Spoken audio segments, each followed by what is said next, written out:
자, 다음 수업 시작합니다. 이전 페이지까지는 우리가 해외에서 있었던 독립운동들에 대해서 배운 겁니다. 무장 독립전쟁이나 아니면 의거 활동에 대해서 배웠고, 여기서부터는 국내에 있었던 독립운동, 민족운동들에 대해서 배우겠습니다. 국내에 있었던 민족운동은 크게 두 부류로 나눕니다. 하나는 민족주의 운동, 그리고 다른 하나는 사회주의 운동 두 가지입니다. 이번 시간은 민족주의 운동에 대해서만 배울 건데 이 두 가지를 좀 일단 비교해 놓고 가겠습니다. 민족주의 운동은 말 그대로 우리 민족을 굉장히 중요시하는 그런 운동이고 우리 민족의 해방을 추구하는 운동이죠. 이게 가장 전형적인 독립운동입니다. 네, 가장 전형적인 독립운동인데 1920년대 러시아, 소련이 우리를 도와준다고 한 이후부터 사회주의자들이 많이 생기면서 사회주의 운동도 우리나라에 1920년대 초반부터 유행을 하기 시작합니다. 이 사회주의라는 것은 자본주의를 타도하는 것을 궁극적인 목적으로 합니다. 그래서 돈 많은 사람들을 타도하고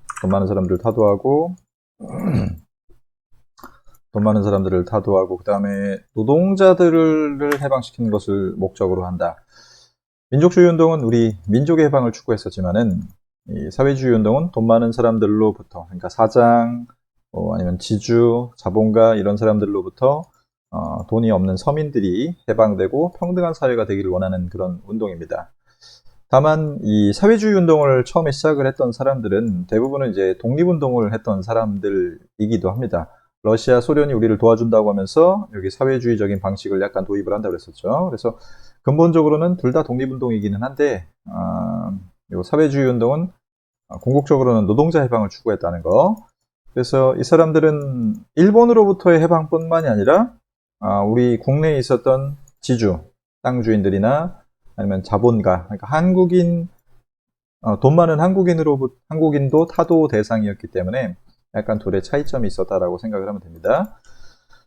자, 어떤 운동을 시작할 때는 항상 좀 아는 사람들이 이걸 먼저 시작을 하죠. 주체는 지식인이 일단 둘 다 공통적으로 들어가고, 근데 민족주의자들의 대부분은 좀 있는 집안 자식들이 이런 독립운동을 했었습니다.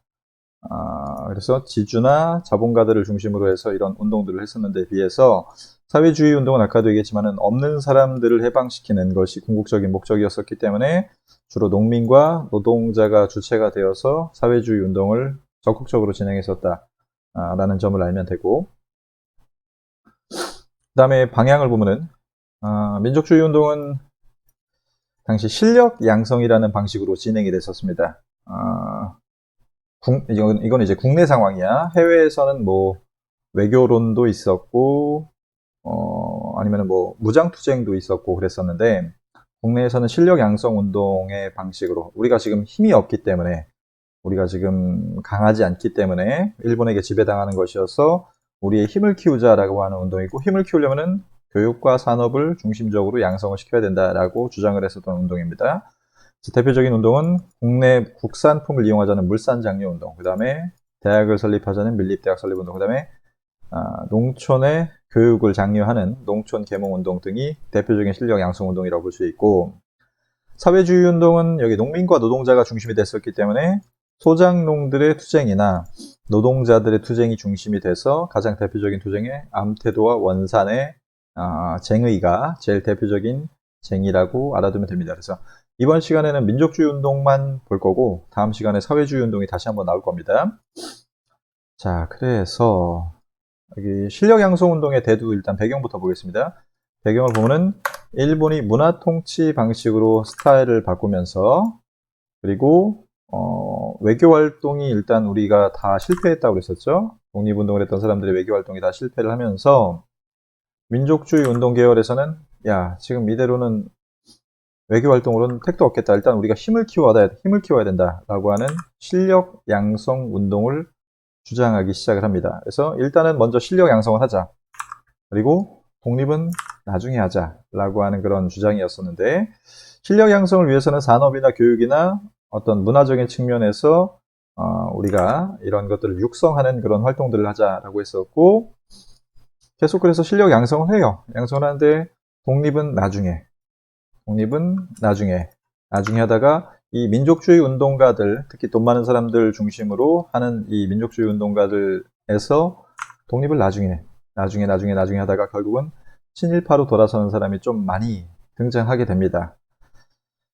그래서 좀 민족주의 운동이 나중에는 좀 비판을 받게 됩니다. 자, 그래서 민족주의 운동의 실력 양성 운동 중에서 대표적인 운동이 물산장려 운동부터 보겠습니다. 물산장려 운동.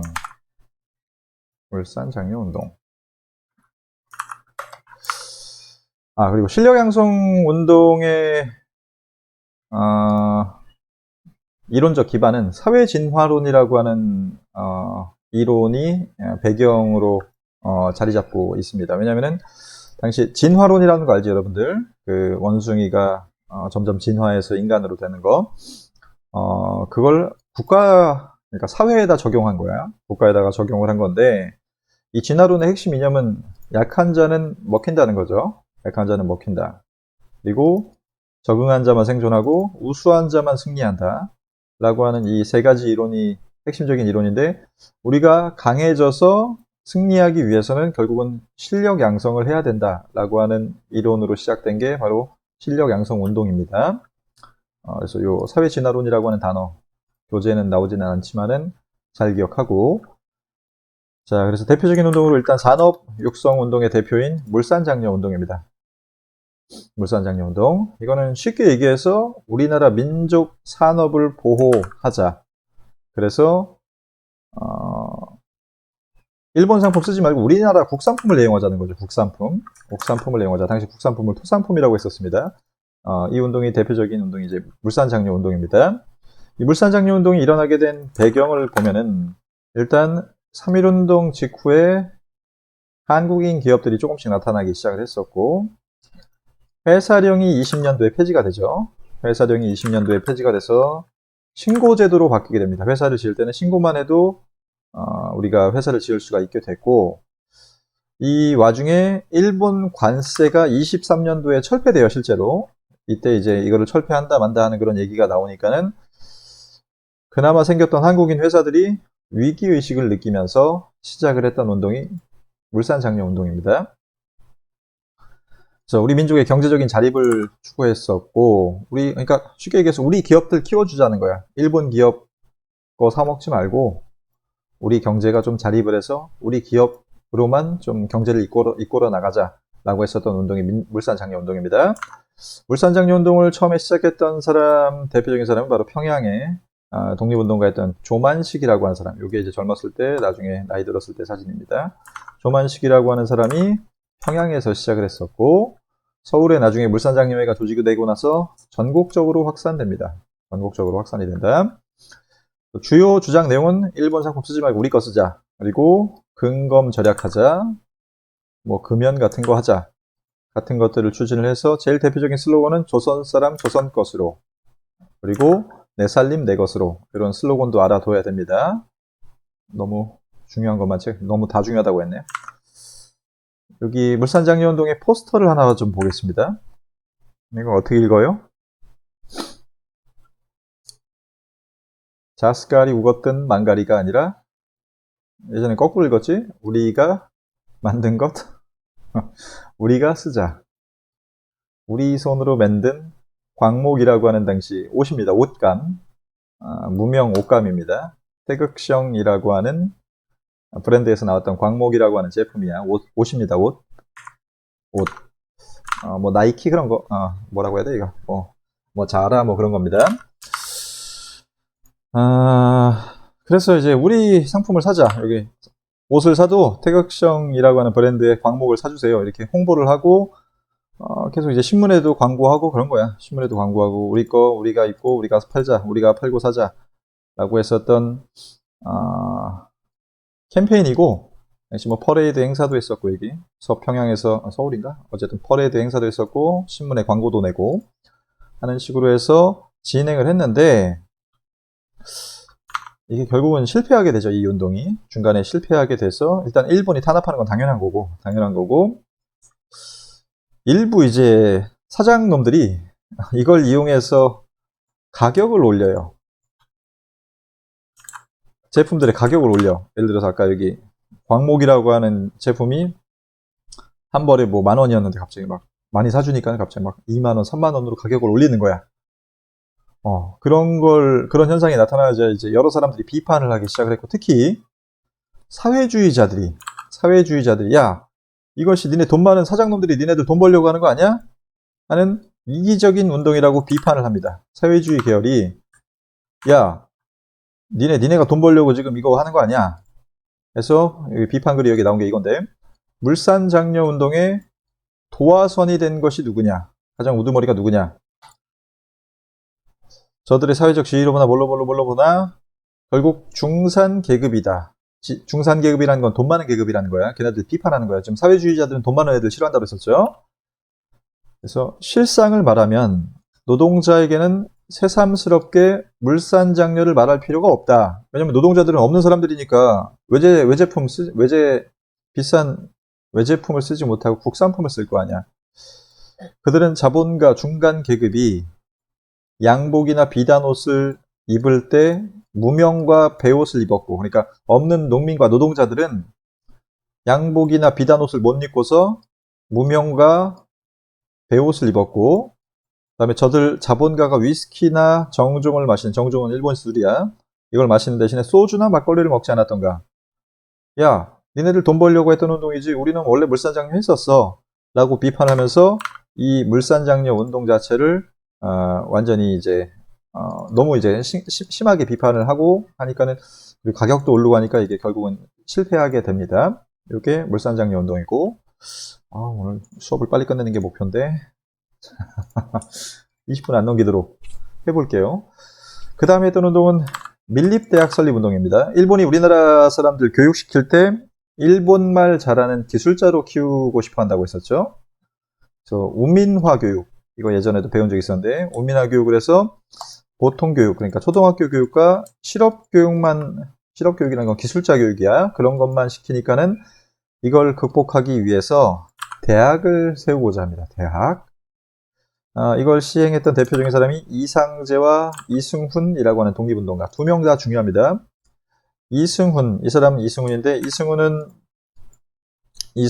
그 3.1운동 때 기독교 대표이기도 했었고, 이상제라고 하는 요 독립운동가는 밀립대학 설립 운동을 추진을 했었던 밀립대학 기성회 회장이었었고, 나중에 이제 그 다음 페이지에 신간회라고 하는 일제시대 최대 규모의 독립운동단체가 나와요. 거기에 회장이 바로 요 이상제입니다. 처음 보는 이제 분이겠지만 여러분들 반드시 알아야 됩니다. 이상제는. 알겠죠? 이상제, 이승훈 둘 다 알아야 됩니다. 지금 이게 밀립대학 설립을 위해서 모였던 이제 인물들이 기념사진을 찍은 모습이야. 이렇게 해서, 이 슬로건이 항상 중요합니다. 구호가. 1천만 명의 당시 인구가 있었는 한 사람당 1원씩 모으면 1,000만 원 되겠죠? 1,000만 원이면 당시 대학을 지을 수 있었나 봐. 그래서 전국적인 모금 운동을 전개를 했는데, 일본이 뭐 탄압하는 건 당연한 거고, 일본은 정치운동이라고 탄압을 했었고, 그 다음에 당시 이 운동을 했던 23년도에 전국적으로 그 홍수 피해가 나요. 홍수 피해, 수해 피해가 나서 모금운동 성과가 되게 저조했었어. 예전에 국채보상운동이라고 해서 일본한테 빚갚자라고 돈을 모았었죠. 그때 한 400만 원인가 이미 모았었어. 모아서 그 돈을 여기다 보태가지고 대학을 설립하려고 했었는데, 결국은 모금 성과가 저조해가지고 결국 실패하게 되죠. 이 운동도. 그리고 일본은 한국인들만의 대학을 세우지 못하게 하려고 일본이 자진해서 대학을 하나 설치해줘. 야, 한국 대학 하나 세워줄 테니까 이런 거 앞으로 하지 마 라고 하면서 세워준 대학이 경성제국대학, 지금의 서울대입니다. 서울대는 일본이 세워주는 학교예요. 여러분들이 그래서 잘 안 가죠, 서울대를. 잘 안 가는 거지, 그치? 여기 서울대, 예전에는 뭐 돈 많은 집안 자식들, 이제 일제시대니까, 일제시대 때 돈 많은 집안 자식이거나 아마 친일 자식들이 좀 다녔을 텐데, 뭐 지금은 친일 자식 그런 거는 없지만은, 어쨌든 일본이 세워준 학교가 지금 현재 우리나라 최고의 대학이 되어 있다 라는 것. 그 다음에 나오는 운동, 대부분 이제 교육 관련된 운동이죠. 교육 관련된 운동으로 지금 일립대학 설립운동이랑 다음 페이지로 먼저 일단 넘어갈게요. 농촌 계몽운동이라는 게 나옵니다. 이거는 30년대 초반까지 이루어졌던 운동이고, 당시 농민들이 글을 몰랐었기 때문에 교육을 하려면 일단 글자를 가르치지 않은 문맹퇴치의 방식으로 많이 진행이 됩니다. 문맹퇴치나 아니면은 생활습관 개선. 옛날에 이제 우리 조선의 농민들이 머리도 막 이제 막 일주일에 한 번씩 감고 그래가지고 막 머리에 이 같은 것도 많고 잘 씻지도 않아서 그런 것들을 개선하고 뭐 집안도 깔끔하게 정리하고 그런 교육을 같이 시켰었던 게 문맹퇴치 운동입니다. 문맹퇴치 운동은 크게 세 가지 방향에서 야학, 밤에 주로 일 끝나고 온 농민과 노동자를 대상으로 이제 대학생들이 교육을 했던 적이 있었고, 그다음에 강습회, 이건 그냥 뭐 강연 그런 건데 특별히 중요하지 않고, 그다음에 이제 신문사들이 이 운동에 굉장히 적극적으로 참여를 하는데, 조선일보의 농촌계몽운동을 문자보고 운동이라고 합니다. 얘네의 슬로건은 아는 것이 힘, 배워야 산다. 여기 당시 조선일보가 사용했었던 한글 교재랑 슬로건 아는 것이 힘, 배워야 산다. 그 다음에 분하로드 운동이라고 하는 것은 동아일보가 주도하는 운동입니다. 그래서 방학을 맞은 대학생들이 적극적으로 참여를 해가지고 농촌에 들어가서 직접 농민들을 가르치는 그런 운동을 했기 때문에 민중 속으로, 요게 러시아 말로 브나로드라고 그래. 민중 속으로 브나로드 라고 합니다. 요게 러시아 말로 민중 속으로가 브나로드야. 그렇게 해서 운동을 전개했었고, 나중에 심훈이라고 하는 소설가, 예전에 잠깐 배운 적이 있었는데 이 사람이 저항치인 중에 하나였었습니다. 이 사람이 이제 상록수라고 하는 소설에 브나로드 운동을 소재로 한 소설인 상록수를 발표하기도 합니다. 이런 거 잘 기억하고, 이외에 실력 양성 운동으로 자치 운동이라고 하는 게 하나 있습니다. 이거는 중요하진 않지만 아주 안 중요합니다. 중요하지 않습니다. 그냥 지워버려도 됩니다. 이 자치운동은 주장했던 사람이, 대표적인 사람이 이광수, 나중에 이제 친일파로 변절하는 이광수가 이 자치운동을 처음에 주장을 하는데, 이거는 이제 정치적인 운동이죠. 정치적으로 실력을 양성하자는 운동인데, 이 사람이 뭐라고 얘기를 하냐면은, 왜 조선에는 정치적인 생활이 아예 없는가? 당시 문화 통치를 시작했지만은 조선인들의 뭐 국회의원이 되거나 아니면 총독부 관리가 되는 일이 지극히 드물었기 때문에 정치적인 생활이 아예 없었었죠. 그래서 왜 조선인들은 정치적인 생활이 없나? 그것은 일본의 통치권을 승인하는 조건 밑에서, 잠깐만, 다시 읽어봅시다. 여기 보면은 그 대답은 그러니까 다시, 정치적인 왜 생활이 조선에게는 없나? 대답은 단순하다. 일본이 한국을 병합한 이래로 조선인에게 모든 정치적 활동을 금지한 것이 첫 번째 원인이다. 일단 일본 애들이 금지했기 때문에 우리 못하고 있지 않냐. 근데 또 다른 원인은 조선인이 일본의 통치권을 승인하는 조건 밑에서 하는 모든 정치적 활동, 즉 참정권, 자치권 운동 같은 것들은 물론이요, 일본 정부를 적수로 하는 독립운동조차 원치 아니하는 강력한 절개의식이 있었던 것이 두 번째 원인이다. 즉 우리에게 정치적인 게 허용되지 않는 것은, 우리는 그냥 일본의 허용하에 뭔가 하는 걸 싫어했다는 거야. 일본의 허용하에 뭔가 하는 걸 싫어했었고, 조건 밑에서 하는 걸 싫어했었고, 특히 자치운동 같은 것도 하지 않았었다. 이 자치운동이라는 것은 우리가 일본의 지배를 인정하는 조건 밑에서, 우리는 일본의 지방으로서만 지방자치를 하자는 얘기야. 그러니까 일본이 우리를 지배하는 걸 인정하자는 거야, 이 사람은 지금. 이게 얘가 그러니까 주장하는 건 뭐냐면은, 일본의 지배를 인정하고 그 밑에서 일본이 허용하는 범위 내에서만 정치적인 활동을 해야지만 우리가 그래도 그나마 정치적인 활동을 할 수 있다. 즉 이 사람은 일본한테 좀 타협하자라고 하는 타협적 민족주의를 주장합니다. 타협적 민족주의. 일본에게 좀 타협하자 우리. 너무 독립운동만 주장하지 말고 그냥 일본의 지배를 인정하고 그 밑에서 지방자치만 하자 그냥 라고 이야기하는 이런 모습을 보이는데, 이게 어떻게 보면 독립하자는 거야? 독립하지 말자는 거야? 독립하지 말자는 거죠. 이 사람은 나중에 대표적인 친일파가 된다 그랬었죠. 그래서 요거는 자치운동은 처음에는 긍정적인 의미에서 시작이 됐을지는 모르겠는데, 나중에는 대부분은 친일파로 변절하는 사람들이 주장하는 그런 운동이 됩니다. 그래서 일제와 타협해가지고 자치권이나 참정권만 얻어내자, 그냥 그런 권리만 얻어내자. 그래서 이광수와 최린, 김성수 같은 타협적인 민족주의자들이 주장했었던 운동입니다. 그래서 별로 좋아하지 않아. 시험에도 잘 안 나오고. 그래서 민족주의 세력은 두 세력으로 분열합니다. 타협적인 파와 비타협적인 파로 분열합니다. 그리고 일본의 이제 통치에 이용이 되죠. 일본은 자치운동을 이용을 해서 한국인들을 살살 구슬리고 싶어 했었고, 이런 친일파들을 통해서 우리 민족을 분열시키는 그런 정책을 실시한다고 보면 됩니다. 자, 그래서 여기까지가 실력 양성 운동이고, 이 대부분의 실력 양성 운동은 뭐 경제도 살리려고 했었고, 교육도 살리려고 했었고, 여러 가지 문화적인 개선 방법도 추구를 했었었는데, 문제는 뭐냐면은 일본이 허용하는 범위 안에서만 운동을 하려고 하다 보니까는 뭐 되는 게 없겠죠. 그래서 일본의 탄압에 쉽게 무너지는 그런 특징을 보였었다. 자, 밑에 문제를 풀겠습니다. 사회주의 운동은 민족 해방과 계급 해방을 추구했다. 이 계급이라는 건 노동자 계급의 해방이야. 노동자 계급의 해방을 추구했었다라는 건데, 맞기는 맞아요.